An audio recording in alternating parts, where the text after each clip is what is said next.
आज हम देखेंगे variation in the number of RBCs. Normally हमको कितने चाहिए, 4 to 5.5 मिलियन पर क्यूबिक ये हमारा नॉर्मल आरबीसी का काउंट है। अब अगर इससे नंबर अगर कम हुआ तो भी और नंबर अगर ज़्यादा हुआ तो भी वो वेरिएशन या तो फिजियोलॉजिकल है या पैथोलॉजिकल। फिजियोलॉजिकल यानी बॉडी अपने हिसाब से सेल अडाप्ट हो रही है ताकि वो एनवायरनमेंट के हिसाब से या फिर उस कंडीशन के हिसाब से अपने आप को नॉर्मल रख सके, यानी फंक्शनिंग बरकरार रखे उसकी। पैथोलॉजिकल यानी जब सेल में इंजरी हो गई हो, यानी अब आप उसे डिसऑर्डर या डिसीज़ का नाम दे सकते हैं। तो फर्स्ट हम स्टार्ट करेंगे फिजियोलॉजिकल वेरिएशन। फिजियोलॉजिकल वेरिएशन कैसा होगा, इंक्रीज़ जो भी, अब हम भले सेल में इंक्रीज़ हुआ हो चाहे डिक्रीज़ हुआ हो आरबीसी के नंबर में, वो मार्जिनल और टेम्पररी होगा। मार्जिनल यानी 5.5 मैक्सिमम नंबर है, तो ज़्यादा से ज़्यादा वो एकदम मार्जिनल इंक्रीज़ होगा, ज़्यादा इंक्रीज़ नहीं होगा, और वो भी टेम्पररी होगा, यानी बहुत टाइम के लिए नहीं, कुछ टाइम बाद वो अपने आप नॉर्मल भी हो जाएगा। तो फिजियोलॉजिकल वेरिएशन में हम सबसे पहले देखेंगे इंक्रीज़ इन आरबीसी काउंट। और इंक्रीज़ इन आरबीसी काउंट को टर्म क्या दिया हुआ है, पॉलीसाइथेमिया।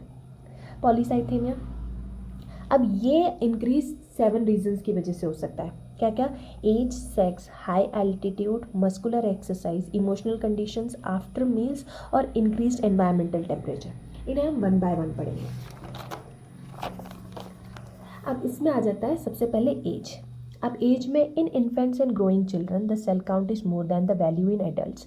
एडल्ट्स के कंपैरिजन में इन्फेंट्स और ग्रोइंग चिल्ड्रन में आरबीसी का काउंट ज़्यादा होता है, और वो एब्सोल्युटली नॉर्मल है क्योंकि उनकी बॉडी में और वो ग्रो कर रहे हैं तो उन्हें ज़्यादा आरबीसीज की ज़रूरत है।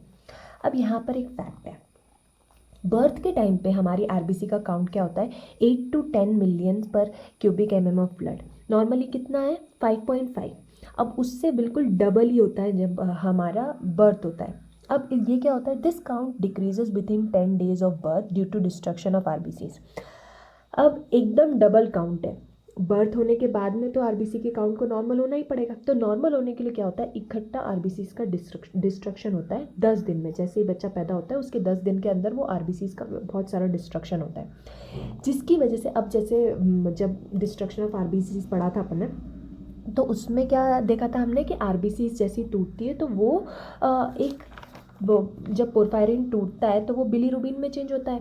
बिलीरुबिन बाइल के थ्रू बाहर निकाल देता है लिवर, तो बिलीरुबिन ही है जो कि येलो कलर का होगा।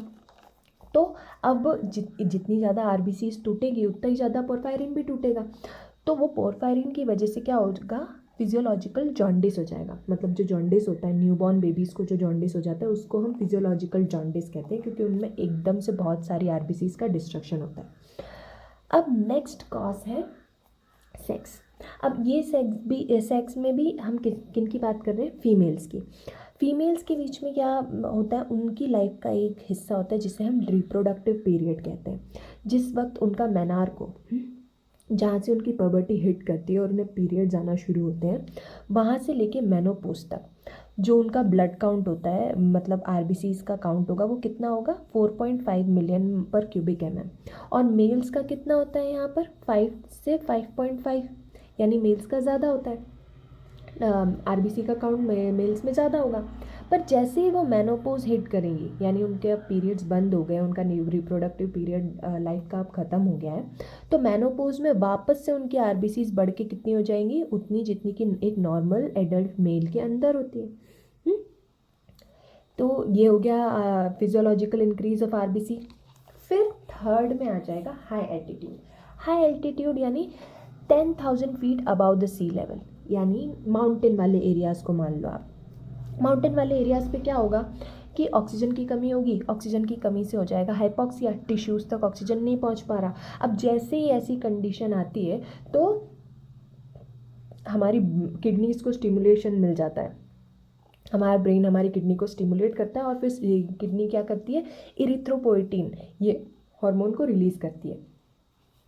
अब ये हार्मोन जाकर क्या करता है, बोन मैरो को स्टिमुलेशन देता है, और बोन मैरो जैसी स्टिमुलेट होती है तो वो क्या करता है, आरबीसीज का प्रोडक्शन और बढ़ा देता है। अब जैसे ही आरबीसीज का प्रोडक्शन बढ़ेगा तो आरबीसी का काउंट तो बढ़ ही जाएगा।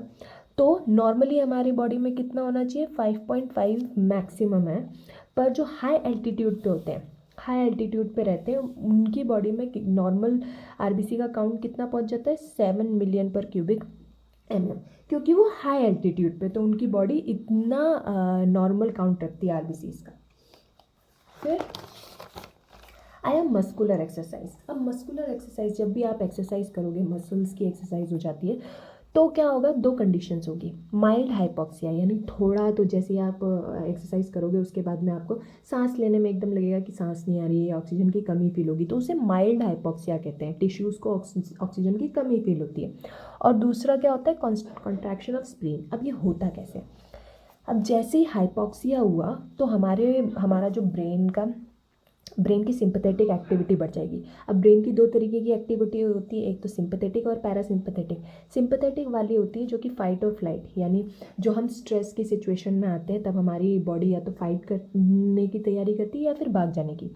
तो वो जो एक्शंस लेने वाली जो एक्टिविटी होती है वो हमारे ब्रेन का सिंपैथेटिक वाला हिस्सा हैंडल करता है। तो वो एक्टिविटी बढ़ जाती है, तो जैसे ही वो एक्टिविटी बढ़ती है वो क्या करता है, एड्रेनालिन रिलीज़ करवाता है, उसका सिक्रीशन करवाएगा। अब एड्रेनालिन क्या करेगा, ये स्प्लीन को कॉन्ट्रैक्ट करेगा। अब स्प्लीन को कॉन्ट्रैक्ट करते ही क्या होगा कि उसके अंदर जो आरबीसी स्टोर की हुई थी वो ब्लड में आ जाएगी। ऐसे मस्कुलर एक्सरसाइज से आरबीसी का काउंट इंक्रीज़ हो जाता है थोड़ा सा।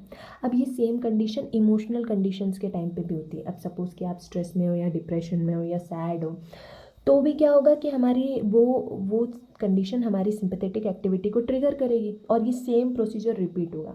ओके, तो ऐसे हमारी आरबीसी का काउंट बढ़ जाएगा। फिर 6th कंडीशन में क्या होगा, इंक्रीज इन एनवायरमेंटल टेम्परेचर। अब एनवायरनमेंट का जब भी टेम्परेचर इंक्रीज़ हो गया, यानी हीट बढ़ेगी आसपास, तो हमारी बॉडी के सारे फंक्शंस इंक्रीज़ हो जाते हैं, जितनी भी एक्टिविटी होती है बॉडी की वो इंक्रीज़ हो जाती है, तो उसमें आरबीसी का प्रोडक्शन भी इन्वॉल्व है। 7th हो गया आफ्टर मील्स। खाना खाने के बाद में हमारी बॉडी में आरबीसी का काउंट थोड़ा सा ज़्यादा हो जाता है, क्योंकि हमारी बॉडी को टिश्यूज़ को CO2 की मतलब O2 की ज़रूरत ज़्यादा पड़ती है, ऑक्सीजन की ज़रूरत ज़्यादा पड़ जाती है मेटाबॉलिक एक्टिविटीज़ के लिए। फूड को डाइजेस्ट करना है ना, तो डाइजेशन और एब्जॉर्प्शन के लिए ऑक्सीजन की क्वांटिटी ज़्यादा चाहिए होती है, इसलिए थोड़ा सा नंबर बढ़ जाता है आरबीसी का। अब आरबीसी का काउंट फिजियोलॉजिकली, यानी नॉर्मली हमारी बॉडी एडेप्टेशन के लिए अगर आरबीसी का काउंट कब गिरा सकती है, एक तो हाई बैरोमेट्रिक प्रेशर्स, यानी डीप सी में। अब पीछे हमने देखा था कि हाई एल्टीट्यूड पे ऑक्सीजन कम हो रहा था, तो क्या हो गया, आरबीसी का नंबर बढ़ गया। अब डीप सी में ऑक्सीजन टेंशन बढ़ जाएगा, तो ऑक्सीजन टेंशन बढ़ेगा तो आरबीसी का नंबर ऑटोमेटिकली कम हो जाएगा। फिर ड्यूरिंग स्लीप, अब स्लीप के टाइम पे हमारी बॉडी की सारी एक्टिविटीज़ ही थोड़ी सी कम हो जाती हैं, एक तो ड्यूरिंग स्लीप, और जैसे ही हम सुबह उठते हैं वो सुबह उठने के जस्ट कुछ टाइम तक हमारी बॉडी की एक्टिविटी डिक्रीज़ होती है, तो उस टाइम पे आरबीसी का प्रोडक्शन भी कम ही रहता है।